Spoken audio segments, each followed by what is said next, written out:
পুজো দিতে গিয়ে কি এমন হলো যে ডাক্তারের কাছে দৌড়াতে হলো, পুরোটাই তোমাদের সাথে শেয়ার করব। স্কিপ না করে ভিডিওটা দেখতে থাকো। তো হ্যালো এভরিওয়ান, তোমরা সবাই কেমন আছো? আশা করি তোমরা সবাই খুব ভালো আছো। তো দেখো একদম সকাল সকাল, বাইরে দেখেই বুঝতে পারছো এখনও কিন্তু পুরো আলো হয়নি, অন্ধকার অন্ধকার রয়েছে। তো আমরা কিন্তু রেডি হয়ে বেরিয়ে পড়েছি, আমি, মা, ছেলে, পিসি আর পাশের বাড়ির ভাইঝি পূজা।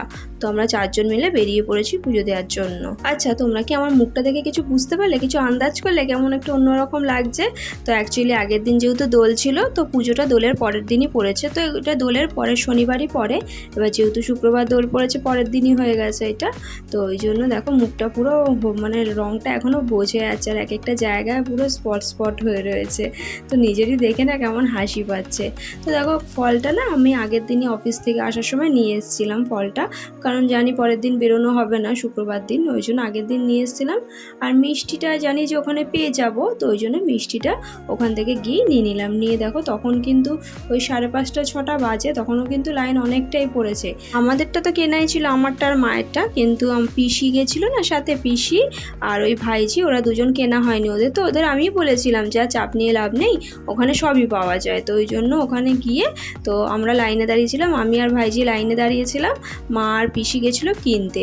তো কিনে দেখো ওই যে মা দেখতে পাচ্ছ বাদিকে একদম কোণে, তো ওখানে মা ভাইজিকে নিয়ে বসে রয়েছে। তো কী হয়েছে বলো তো, আমি আর ও তো লাইনে দাঁড়িয়েছিলাম, তো মা ফল নিয়ে এসে ওকে টাকাটা দিয়েছে যে টাকাটা ভর।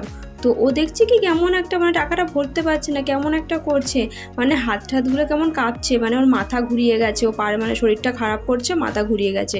তো ওই জন্য সঙ্গে সঙ্গে মা আবার ওকে নিয়ে গেল, নিয়ে গিয়ে বসালো বসালো। ওখানে না সব রকম ব্যবস্থাই ছিল, ডাক্তারবাবু ওখানে ছিলেন। তো ওকে আবার একটা লজেন্স মুখে রাখতে বললো, দিয়ে তারপর ওকে বসিয়েই রাখা ছিল। তারপর সামনে এসে তারপর ও এসে দেখো ভেতরে গেছি, ভেতরে গিয়ে এমন মানে অবস্থা, মানে আমি ঠাকুরের সামনেও হয়তো সেকেন্ডও দাঁড়াতে পারিনি, মানে গেছি ডান দিক দিয়ে কেমন ঘুরে পুজোটা যাই হোক করে কীভাবে করলো জানি না, করে বাইরে বেরিয়ে আসলাম। কি পুজো করলাম কি করলাম জানি না।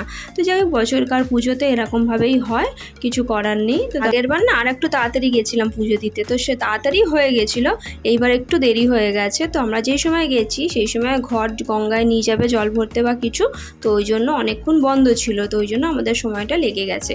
তো তারপর আমরা দেখো আসছি, এখনও কতটা লাইন দেখেছো, অনেকটা লাইন, তোমাদের দেখাচ্ছি কতটা লাইন।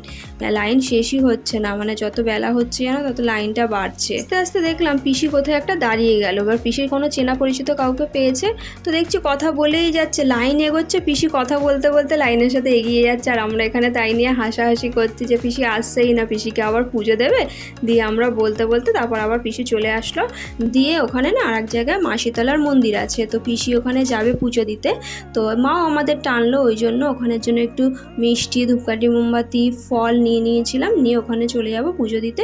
তো ওখানে গিয়ে দেখছি না হালকা লাইন আছে, বেশি সময় লাগছে না, তো গেলাম, সঙ্গে সঙ্গেই হয়ে গেল। তো দেখো মাকে কত সুন্দর লাগছে না মাকে, তোমরা একটু দর্শন করে নাও মায়ের। তো এখানে না খুব বড় করে মেলা হয়, ছেলেকে নিয়ে না একবার গেছিলাম, কিন্তু এত ভিড় আর গরম, তো ওই জন্য না যাই না ভয়ে, মানে তোমাকে যেতে হবে না, তোমাকে লোকে নিয়ে যাবে এগিয়ে এরকম। তো দেখো এবার চলে যাবো সোজা বাড়িতে।